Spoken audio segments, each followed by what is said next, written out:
On today's show, we'll discuss the Rockin' Roller Coaster starring Aerosmith and Disney feature animation film Christopher Robin. It's July 30th, and it's time for Today in Disney History. I only hope that we never lose sight of one thing, that it was all started by a monster.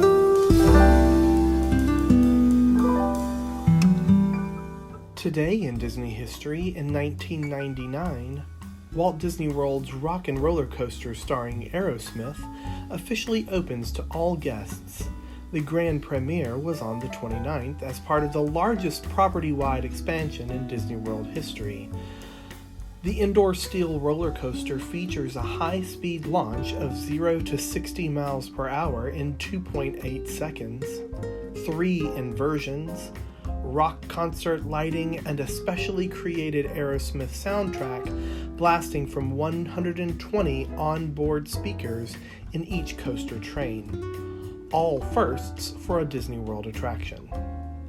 The 1990 Sunset Boulevard expansion at the then Disney MGM Studios is where the history of the Rockin' Roller Coaster begins. With this expansion, there were to be a handful of new attractions, including a roller coaster. This roller coaster was originally called Rockin' Roller Coaster, and construction began in the mid-1990s. Aerosmith band members Steven Tyler and Joe Perry had a hand in planning the pre-show by giving advice to Disney Imagineers on where to place guitars, drums, etc. in the studio. The Rockin' Roller Coaster starring Aerosmith had a grand opening on July 29, 1999 at Disney MGM Studios, now called Disney's Hollywood Studios. The grand opening of the ride took place with a special invitation-only party with Aerosmith as the guests of honor. Winners were taken to Disney's Hollywood Studios in stretch limousines and were treated to an all-you-can-eat buffet and bar. After a special performance by painter Denny Dent, winners got the chance to ride Rockin' Roller Coaster with one of the Aerosmith band members. With a track measuring a whopping 3,403 feet, the roller coaster also features limousines equipped with over 120 speakers, 24 subwoofers, and more than 32,000 watts of audio amplifier output power. Today in Disney history, in 1993, Indiana Jones et le Temple du Peril, French for Indiana Jones and the Temple of Peril, debuts at Disneyland Paris. Indiana Jones and the Temple of Peril is described by Disneyland Paris this way. Sent to investigate what happened to an earlier expedition, you'll soon discover something as far from normal in the Temple of Peril. The base camp is deserted of people, yet full of their clothes, food, and equipment. A sudden exit seems likely, but why? Above the swaying canopies stands a temple ruin. Below your feet is a well-trodden path. As you meander your way through dense undergrowth, stone snake sculptures, yes, snakes, jump out and stare menacingly at you. A faint rumble and screaming can be heard in the distance.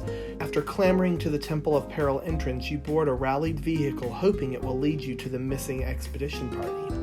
The rickety cart climbs a chain lift to the top of the excavation site.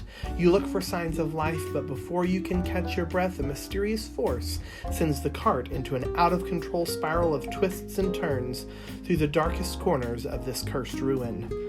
Forget finding your friends. You're going to need all the courage of Indiana Jones to get out alive. The ride was closed on the 7th of January in 2014 for a major refurbishment, which included partially demolishing and rebuilding the structure and track with different materials to keep the ride safe and secure. While many changes and refurbishments have come to Indiana Jones and the Temple of Peril, it is still open at Disneyland Paris today.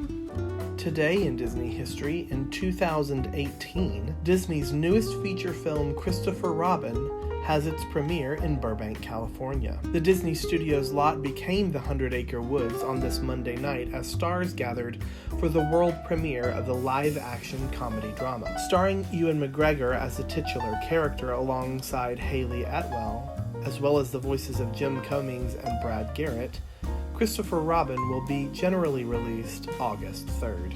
Also today in Disney history, in 1932, Disney's first full-color animated film, Flowers and Trees, premieres at Grauman's Chinese Theater in Hollywood. This 29th Silly Symphony is considered a landmark in Disney animation and earned Disney the first Academy Award ever given for Best Cartoon Short Subject.